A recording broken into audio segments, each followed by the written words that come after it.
What do you got, Coach? 3 things that all coaches need. Who would you put on your Mount Rushmore of coaches? New York or the Aces? Definitely going with the Aces. All right, 4th dial. Who has the tougher job, coaches or officials? If you could have any superpower, what would it be and why? For Texas, it's different.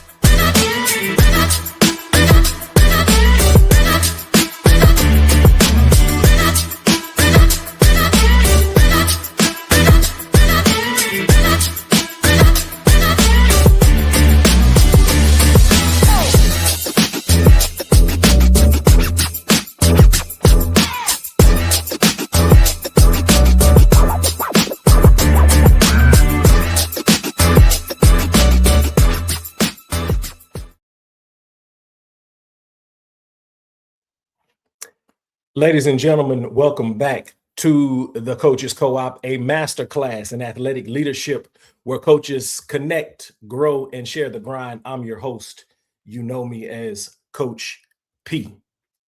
My government name is Michael Prejean. Each week, I have the opportunity to break down the game, the wins, the lessons, and everything in between. This week, I'm teaming up with Coach LaKyva Bason, head volleyball coach at Fort Bend Elkins High School and the 2025 Fort Bend ISD Coach of the Year. Coach Bason has coached across high school, NAIA, on the junior college and Division I volleyball levels. She's built championship programs and is known for developing strong athletes who become even stronger people. So here's what I need you to do with your real hands and with your virtual hands. I need y'all to welcome to the Coaches Co-op, Coach LaKyva Bason. Coach, welcome to the co-op. How you doing today? I'm good. Thank you for having me. Good. I'm glad you're here. So listen, Coach, this segment is called Talk That Talk, okay? So let's start with Fort Bend Elkins. What are some of the great things that are happening in your program right now? Well, this year we started off a little shaky, but we were able to finish the season getting into the playoffs for the first time in nearly 10 years. Although I had some pretty incredible kids, I only lost 2 starters. And so I am looking forward to having pretty much my entire starting lineup coming back. Over the last 2 years, I brought in a new assistant coach. And I'll say her name because I love her so much. Her name is Yvonne Garcia. She comes to us from Corpus Christi. She is my right-hand man when it comes to running my program. She coaches my setters. And she has changed my program drastically. And so she is a big deal for my staff and my program. We also have a young lady that has a background in track. She ran on the USA track team, and she is a disciplinarian. She is serves as kind of my strength and conditioning. So our staff is strong. I've got a lot of starters coming back. Our culture is in place. The expectations have been laid down, and so we are in off season, and we are just adding on to what has already been laid in place. That's outstanding. It is a gift to have a strong staff, especially on the high school level. Mm-hmm. Right. So the fact that you have a strong staff, and I love, you said, listen, this coach coaches our setters. This coach is our disciplinarian. So hopefully people take that and say, you know what, as the head coach, I don't have to do everything. Absolutely. Right? I can delegate some things, and that's how you make your program stronger, by building your program stronger. So I also want to mention this. So another one of the things that you talked about was the promotion of Deb Mize to athletic director. Coach Mize, return my email. So she's busy. Yes, I know she's busy, but still, Coach Mize, return my email. All right, so what type of leadership energy do you feel that the promotion of Coach Mize brings to Fort Bend athletics? You know what? Mize was a coach herself for years in Fort Bend. And she is so personable where I think I'm speaking for myself and many of the coaches around me, we talk to her like she's another coach. And so she knows things that we desire. And so because of her position now, she will be able to push that a little harder for us because it's more personal for her because she actually was in our position some time ago, and so she has just always made herself available to us, and she never, although we know her position, she has never used that in, I guess, of a demeaning way. It's always felt like she was one of us, and so everybody respects her in that way. And so her just being in that position, we all truly believe she will be a voice for us. That is good. Knowing that you have somebody on the inside, right? Absolutely. That has been in your shoes, right? In that community, in that district, who is going to push not only for you, but for the kids in your programs. So that's good stuff right there. All right, check this out, Coach. Every coach eventually runs into a moment where people on the outside think that they understand the profession, but they really don't, right? So, and there's no right answer here. I just want your perspective. So what's something about coaching that outsiders completely misunderstand? The first thing that probably comes to mind for me that an outsider misses completely is that just because the game ended, the game is not over. When you guys go home and go to sleep, when you guys go to dinner after the game, most coaches, we don't feel like eating.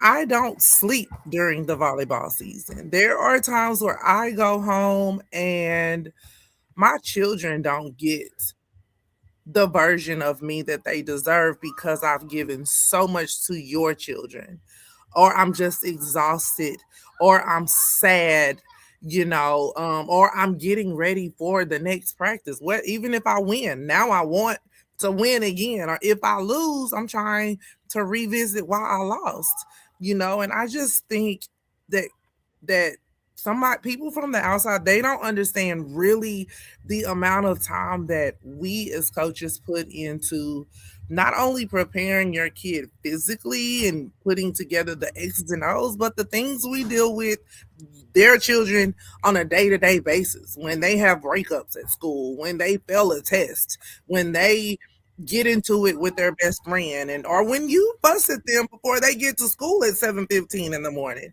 and so the amount of time that we spend, most of the time we spend more time with other people's children than we do our own. Listen, that is real. So what coaches pour out, it's unmatched, right? Absolutely. So because you mentioned, I don't get to spend time like I really want to with my own kids sometimes, and that is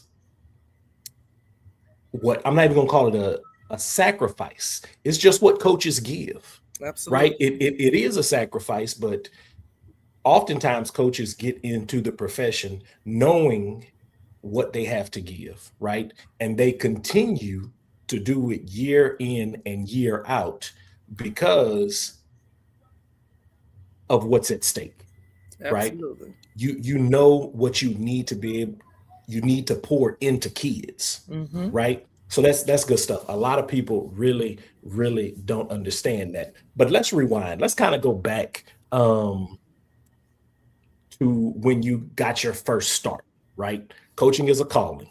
And you mentioned working volleyball camps as a player.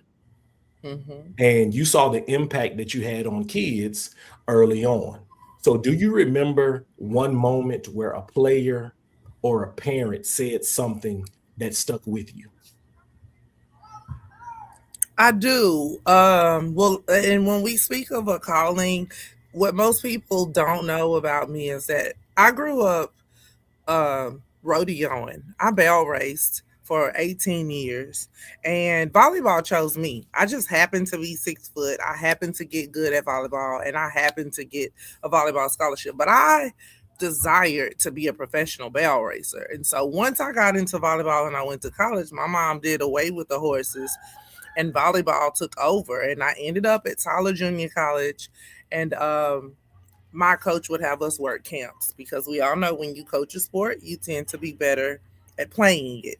And the very first camp I did, I can see the kid's face in my head after the parents come up and they speak to you. And the kid is crying. She's sobbing. Well, internally, I'm thinking I've done something wrong. And her mom tells me that I don't realize the impact that I made on her daughter in 3 days. The way I gave her confidence, the way I made her love the sport. Now she thought she wanted to do this, but now she loves volleyball because of the things that I said to her. Although I thought I was just doing what I was supposed to do. I was just encouraging. I was high fiving. I was, engaging, which is what my college coach had done with me. And so I didn't feel like that I'd done anything out of the norm. But that was a changing. That was honestly when that happened. I don't even think that I realized that was it. In that moment, my college coach said, "Okay, let's come go to camp with me here." And we went to Texas, and we went to Texas State. And I got in the truck with my college coach, and I went. And we would do like 2 weeks of Texas, then we go to Texas State for 2 weeks. So I almost spent a little over a month with my coach doing camps.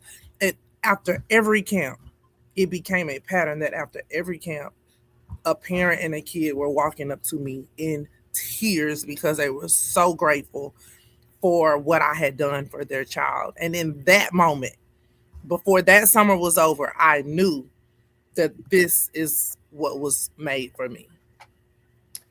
Man, that coach, that's phenomenal. But just as phenomenal is barrel racing. You got to tell me, coach, where are you from? Where are you from? What's your hometown? So my family, we have land in Homestead in East Texas, which is by Lufkin. I would say the other town, but nobody ever knows, and you'd have to open up the map really wide to see it. It's one of those where 3 buses took everybody home. But I grew up and graduated from Navasota High School, Navasota Rattlers. Okay. So that is what I consider home. I was there from 6th grade till I graduated, and I high school rodeoed. I started barrel racing at 3 years old. My mother is known in Texas to be one of the first women to ever ride a bull and to ride a bareback bucking horse. And when she had me, she wasted no time. Okay. So couple of things here. Number one, is your mom still living? She is. She lives with me now. Okay, awesome. Because I need your mom on the podcast. Okay. I need your mom on the podcast. It's Women's History Month. Okay. Right? Okay. So we got to do that. And then I got to go here as a former basketball coach. Okay. I coached young women. Barrel racing, that's not for the faint of heart. That's for tough kids. Absolutely. Tough kids usually don't play volleyball as a primary sport, right? So usually when there's a 6-foot kid and that kid's a tough kid, they can play volleyball, but they'll play some basketball too. And they usually tend to be a basketball player because in my experience, now coach, you can shoot holes in my theory, do whatever you need to do as soon as I get to the period in this statement. In my experience, the kids who, played a little bit of both went to volleyball because they didn't like the tough parts of basketball. They didn't like bumping into people. They didn't like all the running and having to touch people and doing all of that. So how does a barrel racer end up playing volleyball? It's actually, you hit the nail on the head. I played Okay. little dribblers. I played basketball till I was in the 8th grade. And the turning moment for me in basketball was I came down for a rebound and somebody clipped me and I kind of cracked my tailbone. And in that moment, I realized I didn't like being physical. And if you really know me, I am known to be the friendly friend of all my friends. I don't meet a stranger. So I'm not aggressive. I get along with anybody. I talk to anybody. So basketball is more, you're right. It's a tough sport and I'm tough in my own element, but I'm not basketball tough. Okay. That's a different kind of tough. Okay. I'll take it. Okay. So barrel racing to volleyball to camps, you're traveling, you're going around to these camps and you're seeing the impact, right? Kids and parents are coming up to you, telling you about the impact that you're making. And then at just 22 years old, you're offered a head coaching job on the collegiate level. Absolutely. Take us back to that moment. What is going through your mind at that moment? I'm at Tyler and my college coach had me over our red shirt program. And so I basically would mimic the practices that she would run with our team, the main team, and I would run the practice in the evening with our red shirt program. And I had entered my red shirts. We would go to Texas College and we would play. And one day we walked over there and I don't know if you've ever heard of Andre Payne. He was the athletic director at Texas College at the time, and just exchanging conversation. And Tyler's not a big town. And we would go over there weekly and he would see me interact with my kids. And one day he reached out and he said, "Hey, I'm taking this head coaching job. I'm taking this athletic director job at Wiley. How do you feel about coaching at Wiley?" And I'm like, "Okay, Wiley, what?" And he says, "Wiley College." Now, keep in mind, I'm 22. I'm still a student. So I'm a student coach at TJC. I was going to kind of enroll in UT Tyler a little bit, but nothing heavy. And so I'm like, "Well, I don't have a degree to be a college coach." He says, No. We're going to hire you to be the college coach here. So I go to my coach at Tyler and I'm like, "What do I do?" And she says, "Oh my God, Kiva, I don't want to lose you, but this is great. You should do this." And so I go on an interview. They basically hire me on the spot and they give me a contract. I've never seen a contract in my life. So I bring the contract back to my coach at Tyler and she says, "Looks good to me." So I take it. So the deal that Wiley made for me was, when we hire you, you have to do 2 things before you ever leave and take another job. You have to win a championship and you have to graduate. So when I got hired at Wiley, I also enrolled as a student in their criminal justice. So I was by day the coach, by night I was a student. And I graduated and won the first championship in Wiley College history in 2009. It's Women's History Month here in the Coaches Co-op, and we have a history maker in the house, Coach LaKyva Bason. Yes. Basson. And Coach at the LaKyva time, it was Bason. Walton. It was Walton then. LaKyva Walton. LaKyva Walton, straight out of Navasota. From barrel racing to women's history. Wiley College is in the house. Wiley College is in the house. Hold on, we got to do this. Let's do this one good time for Wiley College. Let's do it another time for history maker, first championship in Wiley College. Let's do it one more time. First playoff appearance at Fort Bend Elkins in a decade. There we go. There we go. Coach, Thank you. That's the first time I've heard a story like that where we have the head coach is also a student enrolled at the same time. So, man, that's good stuff. So check this out. One thing that I've learned in talking to coaches is that leadership sometimes means saying things that the players don't necessarily want to hear, especially if the coach is like the same age as the players, right? And every coach handles that moment differently. So in your opinion, what's the hardest truth players need to hear that they rarely get told?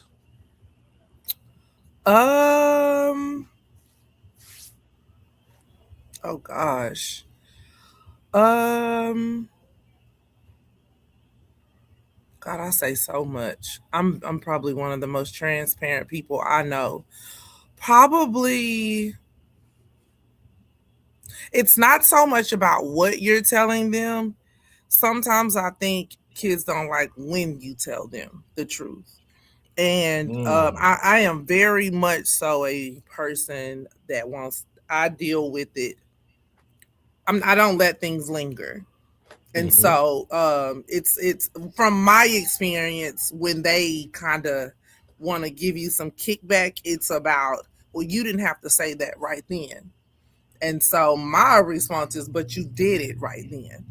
So, why should I cater to how why should I bend on how I give you feedback when you didn't bend on how you behaved? And so again, I don't think for me, it's not about what you're saying, because now they're embarrassed, or you're being too rough, or you shouldn't have said that in front of them, but you did it in front of them, and so it's just about letting them know, give what you want to receive. If you didn't like what because I'll let my kids give me their feedback. How do you feel about what I'm doing? How is this drill helping you? Is it not? So I'm very open, but it's all about, we're teaching you now how to communicate, and it ain't what you say, it's how you say it, and so I kind of try to lead in that way, and so they know that if they give it, well, we can do it right here together, and so let's and I'll go, hey, get them, coach, let me talk to this one. Let's work this out right now. Now we're gonna move, and then because now we're gonna work it out on the sideline, and you're gonna go back in the game, because we're gonna learn how to move on, because that's part of it too.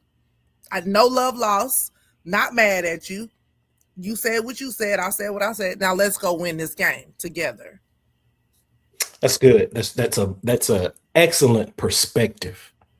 Because we've heard it's not what you say, it's how you say it, right? But your perspective on when you say it, right? Well, this is when you did it, so this is when I'm going to address it. I think that's really, really good. A thought I had a couple of days ago was coaches are constantly having to learn different techniques and different things to deal with players, right? Just different layers. Coaches are having to layer on so many different things to coach today's kids, right? And I think it's being framed as becoming a better coach, right? But I often wonder, are we letting the inmates run the asylum when we start layering those things on? Because there are children and parents who don't want you to address their kid in the moment, and will call your boss, and you'll be sitting in a parent meeting because you made a correction in front of everybody. You embarrassed the kid in front of everybody. So what are your thoughts on that, right? Are we becoming better coaches, or are we kind of letting the kids and the parents run the show if we have to be sensitive and aware about every little thing that could have you end up potentially in a parent meeting? Now I'm gonna answer this in a way that may not be conducive because what I'm about to say is not the norm. Okay, I am going into my 7th year at Elkins and year 21 total in coaching. In 7 years at Elkins, I have never had a parent meeting about anything, and I do not sugarcoat. Um, I'm firm, but I'm fair. I'm proactive. I communicate with my kids first. And if a parent wants to know, it's open, we can talk. Now, obviously, I have things set in place where don't walk up on me on the sideline, don't, those type of things. But I've never had it happen. And 90, right now, up to this day, 100% of my parents have supported me because parents watch you more than they watch the game, and they all see that it's across the board. I'm not picking on anybody, and just as soon as I get on you, I'll high five you and tell you good job. And so to answer that, for me personally, where I am right now, my parents don't run my program. My parents trust me to run my program. I have built those relationships. I have built trust. I have built a foundation where what I'm doing is not questioned. And so I'm able to do things the way they need to be done, but it's still respectful and nobody is ever offended. If you ask any kid of mine right now, they'll say, we understand. I used to be so scared of Coach Bason, but now we understand it's just her passion. And the moment that they understand that it's not personal and it's passion. Now, if they understand that, don't you think they articulate that to their parents? So the moment they understand, I don't have to worry about feedback or, kickback from the parents. I'm free to be exactly who I need to be because the kids understand that everything I give, whether it's good or bad or hyper or aggressive, that they know it's coming from a place of love. So my parents don't run my program. They respect my program. That's good. That's good. You have great parents. So this is what we're going to do for the Fort Bend Elkins parents. I have great. Yeah, because everywhere has good parents, but not everywhere has great parents. I have great parents. Yeah, and we're just gonna stick a pin in that, and we're gonna leave it right there. Okay. Okay. You empower young women. You help them build confidence. How intentional are you about that piece of coaching beyond the scoreboard? That's my MO. I have great parents. I have great kids. They're smart. I don't have Olympians, and so the lessons that we're gonna learn in my volleyball program are gonna take you far beyond Elkins volleyball. And I do have some that go and play collegiately and play. I have many that play Division 1, and so I am big on having hard conversations. We do things where we hold each other accountable. I have been in situations where I have to meet with 4 girls to work out something that was misunderstood or something was taken the wrong way. So now I'm teaching them how to have these conversations. And through the years of being at Elkins, this pushed me into getting a second master's degree in clinical mental health. And so now I have a strong background in mental health, which allows me to tap into paying attention to them beyond volleyball, because these kids deal with more than volleyball, and they deal with more than school. There's things, they have a life just like we have one. So everything that I do, when we meet, when we talk, when we meet, when we watch film, when we do mental toughness exercises, when we read a book on mental toughness, it all goes back to real life situations. And I always tell them, you don't have to like your teammate, but what if that's your boss? and you're making $500,000. Do you quit that job because you don't like your boss, or do you learn how to work with them? That does not mean you have to go have dinner with them. Learn how to set boundaries, but do your job, for the greater good. And so they're put in those situations, and I challenge them on that on a daily basis. Okay.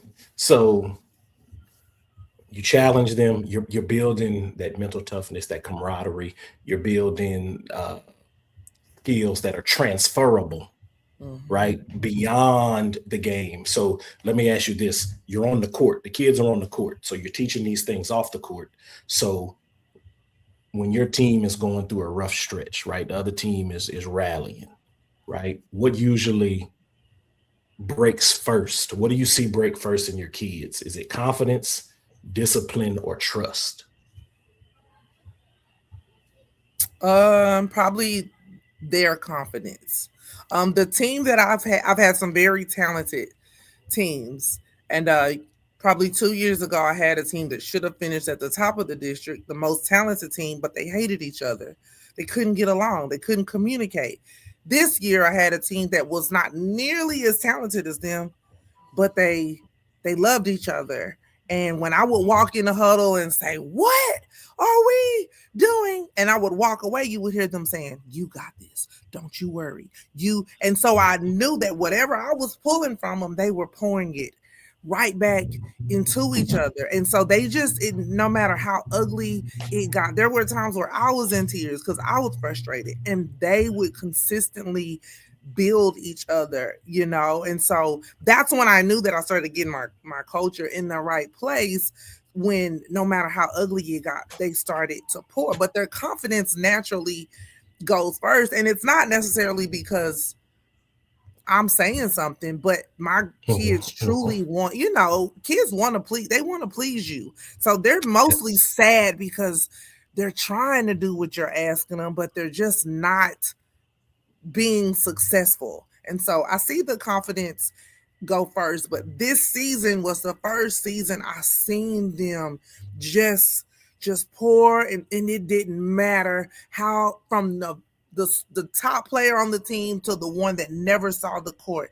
everybody had value, and that was the team that got us to the playoffs. That's good stuff. That's good stuff. As a coach, when I was coaching, I experienced something similar. The most talented team I was ever a part of, I was an assistant coach on that team, didn't make the playoffs. Started the season 13-0. Wow. Won 21 games and didn't make the playoffs because of a lot of those same things, right? So you talked about it earlier. It's more than what people realize it is, right? So you got to get off the course stuff right. You're pouring into your kids. Then you got film breakdowns, right? You got your newsletters, you got your game day graphics, your max preps updates, you got your family life. So you're balancing a lot. So how do you stay organized and avoid the burnout?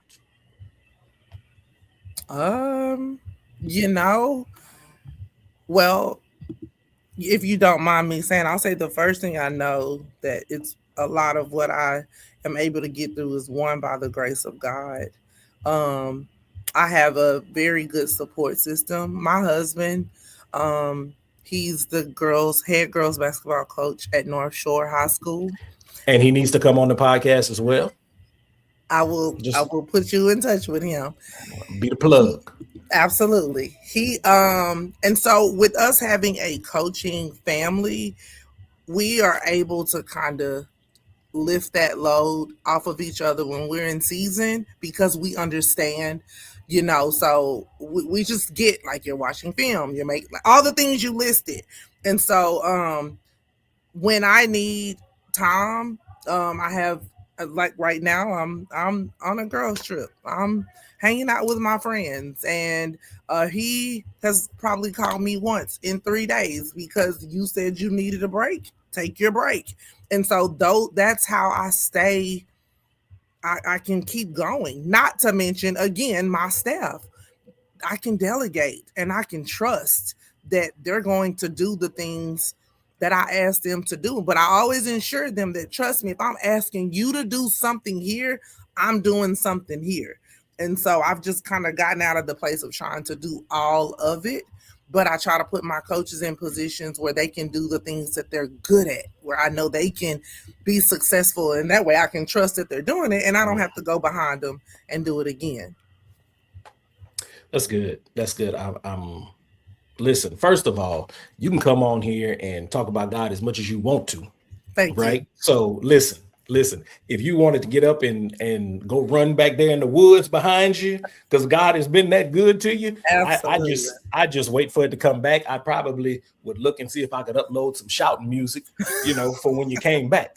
So, but I love that you have the support network, right? You're in a coaching family where your husband understands, hey, got to be intentional about refilling my cup, because if I'm empty, there's nothing that I can pour out. Absolutely. So that's really, really good. So coaches watching, listening to this, I hope that you hear that and be intentional about making sure that you take care of yourself, because you cannot pour from an empty cup. You heard that before. Don't be one of those coaches and teachers who got 900 days, right? Because you don't never use them. Absolutely. Right. You got to use those days. All right, real quick before we begin to pivot, you talked about mentors like Dana Hatch, Jamie Morrison, Sean Hewitt, and others who supported you on your rise. What leadership qualities do all of those people share? Well, let me start. Dana is the lady that was at Tyler with me, and Coach Hatch was the coach for me that I wanted to mimic when I realized that I was going to coach. I mean, from drills to how I interacted with my players. Sean Hewitt is at Texas State. For years, he was an assistant coach, and now he's the head coach there. Texas State was also a starting place for me because I did a lot of camps there. I learned a lot. At the time, Karen Chisholm, which is one of the most winningest volleyball coaches in NCAA, these people took me under their wing and allowed me to blossom at their camps. And although they were camps, there was so much you could learn, because when you go to these good camps, you get books with drills, and you get, you see how they're interacting, you see how they're recruiting. And mind you, I'm a college coach as well, and so you just see you're getting all this from different personalities, different perspectives. They're all so different. Sean was very young. Coach Chisholm was much older. Coach Hatch was she was probably more with Coach Chisholm, but still a little younger than Coach Chisholm. Jamie Morrison at A&M, I honestly don't know him. But when I watch college volleyball, I watch coaches. And he has put on the map, made it be okay again for coaches to be passionate. Where if you watch a lot of volleyball coaches, especially men, they're extremely level. They never really go high. They never really show expression. And so I always thought, well, maybe that's what I need to do, because maybe I'm being too emotional. And he got a lot of praise for being passionate this season. And I don't know if you know, but they went on to win the national championship this year. And so I absolutely love to see him get fired up. And then he kind of made me feel like it was okay again to get fired up, because when you watch coach after coach after coach after coach, and they sit and they cross their leg and they don't really say much, and you go, well, maybe I'm being too emotional. Maybe I'm being too passionate. Maybe my emotions is confusing my kids, And so honestly, I don't know him personally. He has inspired me just through the lens from my personal observation. And so again, each leadership for each program has given me something completely different. And that is imperative, because when you're a coach, finding your way, sometimes we don't always know what's okay, right? Is it Mhm. okay for me to be passionate? Is it okay for me to be myself, right? Mhm. So I love that you were able to take bits and pieces from all of those people. Let me ask this before I do my commercial. What's one coaching habit you wish you would have either gotten 10 years earlier or changed 10 years earlier? One coaching habit. What you got?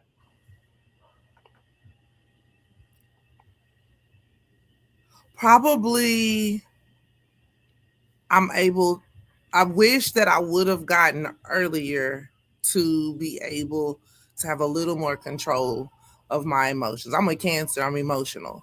And so I have more control, I have more awareness now, where before I would go and you just could not bring me back. I'm talking red card, yellow card, sit down, break a clipboard, and so now I can control those things a little more. And I think it rubs off on my kids. That's good, and I can attest to coaching with that same type of passion. Hmm. So I understand. I definitely understand, and I'm right with you.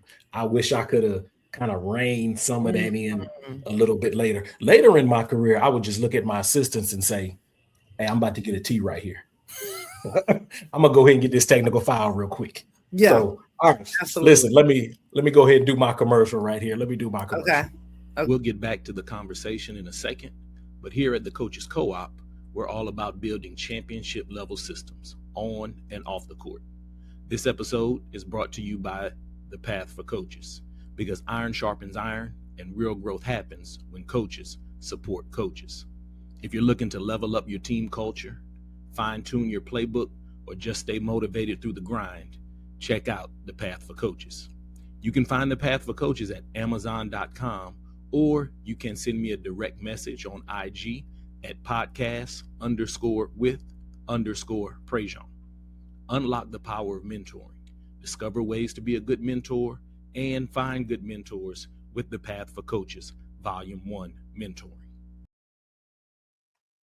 All right, let's get back to it.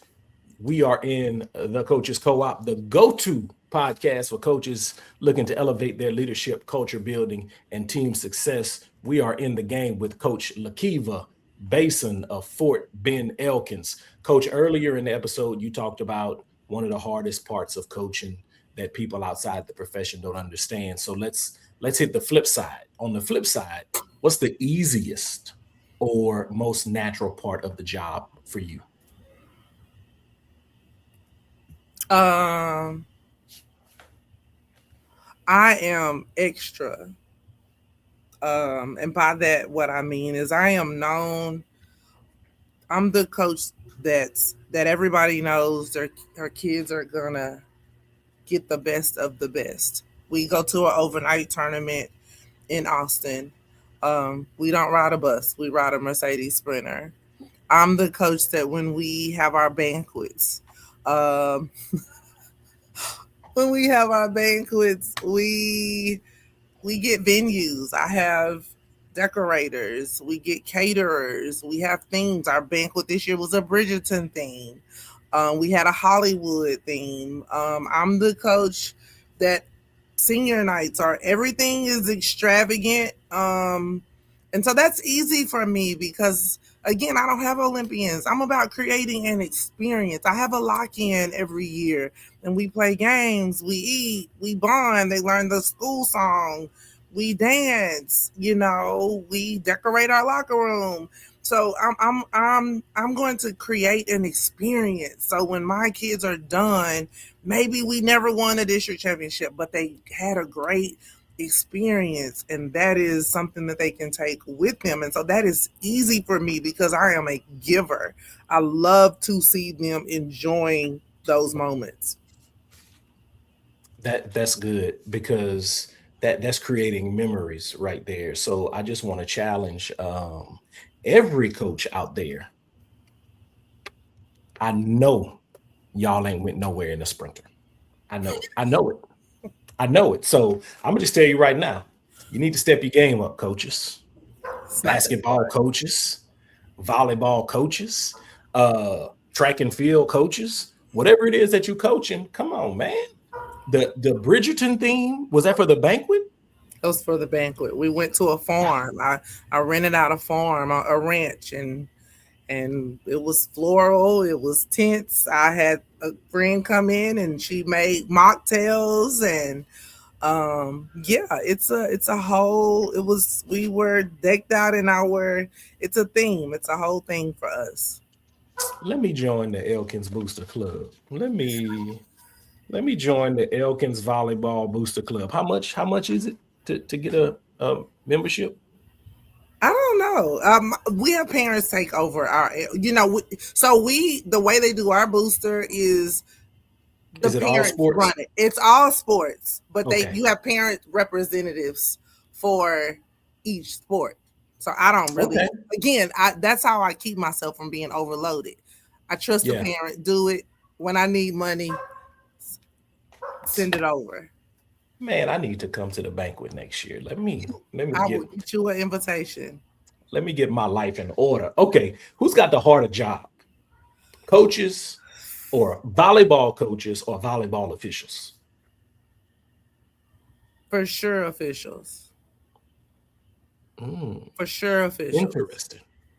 interesting. For sure, official. Well, volleyball has just gotten to a point where everything can be judgment, a double. Well, if it's a touch off the block, maybe you saw it, maybe you didn't.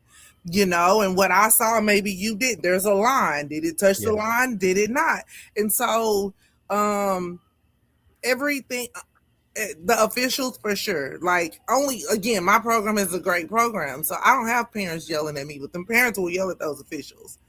Get 'em. Yeah. My boss trusts me. My coordinator trusts me. She may not always trust that official. I trust me. I may not always trust that official. So I feel like Yeah. officials have a lot more question marks than the coaches do. Okay, that's good. So I know if you could be anything other than a coach, it would be a therapist, right? So what drew you? And you mentioned, a little bit earlier in the episode, you went back and got your master's there. So what draws you to that field of mental health? A few years ago, I noticed that it was just a pattern that was happening, that I started to know, just people, everybody would feel like they could trust talking to me. I was like, everybody listened, everybody wanted to sit on Kiva's couch is what it felt like. And the same team that I told you was very talented, but they didn't like each other. I done a lot of things with them to try to bridge that gap. And I realized at one point I'm doing more mental health stuff than I am volleyball, and every year at the end of my season I do surveys with my kids and I want their feedback. And I go, are you going to try out again? What did you like? What was your favorite part about the program? What was something you didn't like? And so what would you suggest to make the program better? And one kid went through a lot. And one year she wrote that she wished that we paid more attention to the mental health side of kids than just volleyball. And that set on me. And it's always been a thing for me that I felt like that if I could coach the mind, I could help them on the court. I knew the X's and O's, but we know that sports are about, most of the time, the team that's mentally tougher can win. And so all of it kind of started coming together. And so I have a friend that I'm actually with here now. She owns her own practice. And over Christmas break, I kind of got interested and I went and spent a day with her at her practice and started digging into it. And a week later, I enrolled in school and I graduated in May. And so now I'm working on getting my licensure to be licensed for the state of Texas. And yeah, that's it. It was, I guess it was just about being challenged with my kids, with my friends that were going through divorces and relationships. I mean, it was coming literally from every direction. So it was like, okay, God, what are we doing? What's happening? So I've just learned to listen. I've learned to listen. That's outstanding. So let's do this for Kiva's coach. That's outstanding. So if you weren't a coach, you would be a therapist. Now, if you could be known for only one thing as a coach, one thing, Coach Kiva is known for this one thing. What is it? My relationships, the relationships that I build that are lifelong, the kids that have texted me today because they're home from spring break. Those are the things. The kids that come to my games when they're home on the weekend, or my kids that I go eat lunch with over their Christmas breaks, or Coach, I'm playing, can you come? The kids that I share locations with because they want to keep up with me. You know, those I want to be remembered for making a life, not just high school, a lifelong lasting impact. My kid that plays at Temple, she's went on her spring break to Rome with a group, and she takes me from Rome. Hey, Coach, I'm in Rome. You want anything? Those are the things that, like, you're in Rome and you thought about your little old high school volleyball coach. Those are the things that will forever mean the most. That's it. That's it. Now that I'm no longer coaching, that is what I miss, those daily things like that. The kids come into the room, eat lunch and stuff like that. Let's give it up for coaches who build relationships. All right, coach, it's game time. I need you to play a game with me. Are you ready? Absolutely. All right, rapid fire. Just first thing that comes to mind. This first set is going to be either or. Okay? Okay. All right, here we go. Either or. Assistant who tells you the truth, or assistant who keeps the locker room calm? Assistant who tells me the truth. Okay. Win ugly or lose playing the right way? Win ugly. Okay. Especially if it's a district game. Just win. We'll figure it out later. Just win. We got practice. We'll clean tomorrow. it up later. That's right. That's it. All right. A veteran player with bad habits or a talented freshman with an attitude? Say it again. A veteran player with bad habits or a talented freshman with an attitude? Talented freshman. Okay. All right. Film for 2 hours or practice for 2 hours? Practice. Would you rather be known as a coach who builds culture or a coach who wins championships? Culture. Okay. All right. Agree or disagree? Agree or disagree? Great players make coaches look smarter than they really are. Disagree. Okay. Most teams lose games because of ego, not talent. Say it one more time. Most teams lose games because of ego, not talent. I agree. Okay. Parents have more influence on team culture than coaches admit. I agree. The best leadership lesson a player learns should come from losing, not winning. I agree. Last one for this section. Discipline problems usually start with leadership problems. I agree. Okay. All right. Now I'm gonna give you, this is word association right here. Okay. Give me the first word that comes to mind. Here we go. First word. Conditioning. Run. Team captain. Leader. Assistant coach. Backbone. Parents. Support. Legacy. Culture. That's good stuff right there. I appreciate you playing that little game with me, Coach. All right, Coach, this brings us to crunch time. I'm a former basketball coach, okay? So crunch Okay. time means we are in the last 5 minutes of this episode. We're close to wrapping this thing up. So crunch time goes like this: 3, 2, 1. We're gonna go three in the key. Three things that all athletic professionals or coaches need to succeed. Then we're going to go two shots, two of the toughest challenges or foulest things you've experienced in your role. And then we'll wrap it up with and one thing that you would like to share or your final message before we get out of here. So, Coach LaKyva Bason, three in the key. What are three things that all athletic coaches or professionals need to succeed? A good staff. You need athletes. You need athletes. You need players that are gonna compete, that want to get better, that will ride or die, go through it with you, and you need support. And by support, I mean from parents, from admin, from the community. Yeah. Do you want me to elaborate on those? No, you're good. You're good Okay. there. You're good there. All right, that was three in the key. So this brings us to two shots. Again, former basketball coach here. So two of the toughest challenges or foulest things that you've experienced as a coach. So what do you have for two shots? One thing was for me, I remember transitioning from being a college coach to a high school coach. That was absolutely treacherous for me, on every level.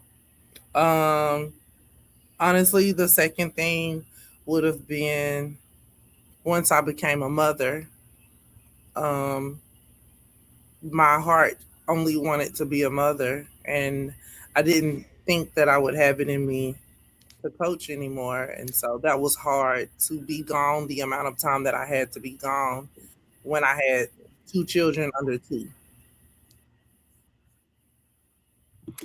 You said two children under 2? They're 14 months apart. Oh, God bless you.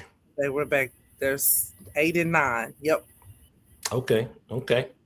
That's good stuff. You know, the prayer that I prayed when I was coaching and my boys were young was that somebody was pouring into them the same way I was pouring into other kids. Absolutely. So that, you know, that was always my prayer. Let me ask this before we get to and one. If a former player describes you, you talked about relationships. So if a former player described you in one sentence, 10 years from now, what do you hope they would say?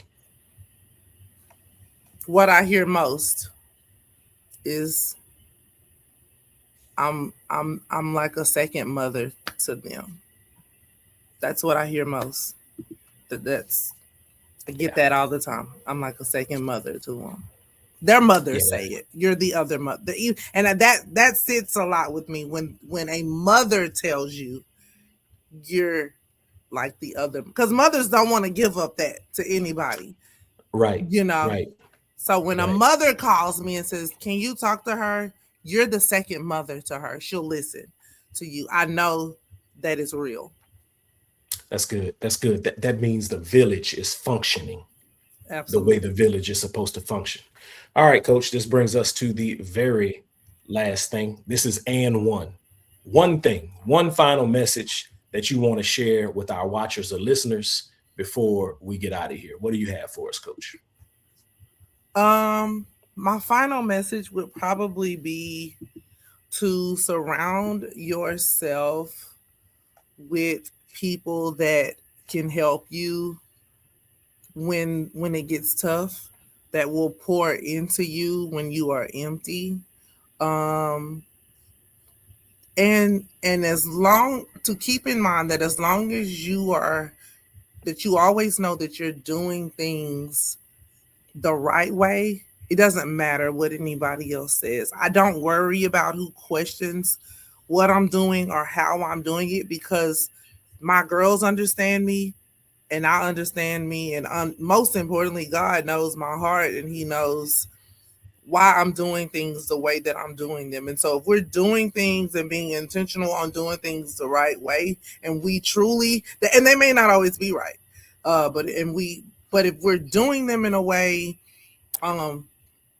that we think is right, even if it's wrong, don't worry about it, and to probably try to make yourself, what I'm experiencing right now is putting myself in a position to be available to younger coaches and to pour, because the coaching, it must go on. And so put yourself in a position sometimes to give a little more, not only to your athletes, but to younger coaches, because they are watching. They need us, so be a giver, and your blessings, they will flow, and we'll be able to keep going. When we lose, we want to stop, but when you give, it'll keep coming to you.